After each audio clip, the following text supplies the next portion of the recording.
Modi surname मानहानि case में कांग्रेस नेता राहुल गांधी को सुप्रीम राहत मिली है। 4 अगस्त को सुप्रीम कोर्ट ने इस मामले में राहुल गांधी की 2 साल की सजा पर रोक लगा दी है। इसके साथ ही उनकी सांसद सदस्यता भी बहाल हो जाएगी। कोर्ट ने पूछा कि इस मामले में अधिकतम सजा क्यों दी गई।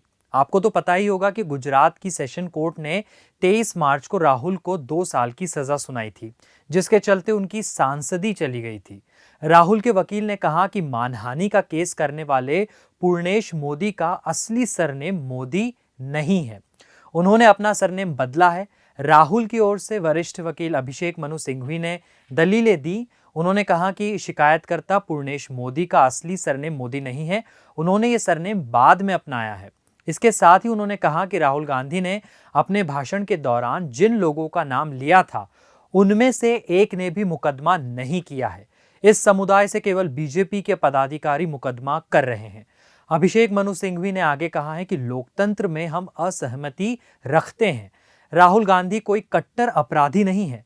राहुल गांधी पहले ही संसद के 2 सत्रों से दूर रह चुके हैं।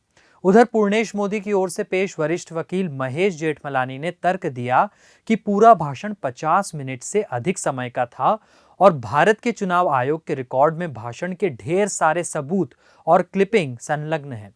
जेठमलानी का कहना है कि राहुल गांधी ने द्वेषवश एक पूरे वर्ग को बदनाम किया है। वहीं सुप्रीम कोर्ट ने पूछा कि इस मामले में राहुल गांधी को अधिकतम सजा क्यों दी गई। अगर 1 साल 11 महीने की सजा दी जाती तो राहुल गांधी अयोग्य नहीं ठहराए जाते, यानी उनकी सांसदी बच जाती। जिस पर महेश जेठमलानी ने कहा कि सुप्रीम कोर्ट ने पहले राहुल गांधी को आगाह किया था, जब उन्होंने कहा था कि राफेल मामले में शीर्ष अदालत ने प्रधानमंत्री को दोषी ठहराया है। उन्होंने कहा कि उनके आचरण में कोई बदलाव नहीं आया है। वहीं सुप्रीम कोर्ट ने कहा है कि निचली अदालत के न्यायाधीश द्वारा अधिकतम सजा देने का कोई कारण बताया ही नहीं गया है। अंतिम फैसला आने तक दोष सिद्धि के आदेश पर रोक लगाने की जरूरत है। इसके साथ ही कोर्ट ने राहुल गांधी को राहत देते हुए कहा कि ट्रायल कोर्ट के आदेश का प्रभाव व्यापक है।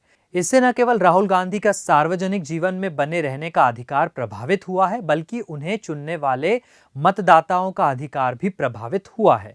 सुप्रीम कोर्ट के फैसले के बाद कांग्रेस के आधिकारिक ट्विटर हैंडल से ट्वीट किया गया, ये नफरत के खिलाफ मोहब्बत की जीत है, सत्यमेव जयते, जय हिंद। अब आप मामला समझ लीजिए। गुजरात सरकार के पूर्व मंत्री पूर्णेश मोदी की शिकायत पर 2019 में राहुल गांधी के खिलाफ आपराधिक मानहानि का मामला दायर किया गया था, यानी कि क्रिमिनल डिफेमेशन का केस। दरअसल 13 अप्रैल 2019 को कर्नाटक के कोलार में एक चुनावी रैली के दौरान राहुल गांधी ने भगोड़े घोषित बिजनेसमैन नीरव मोदी और ललित मोदी का जिक्र किया था। राहुल गांधी ने कथित तौर पर कहा था कि सभी चोरों का सरनेम मोदी क्यों होता है।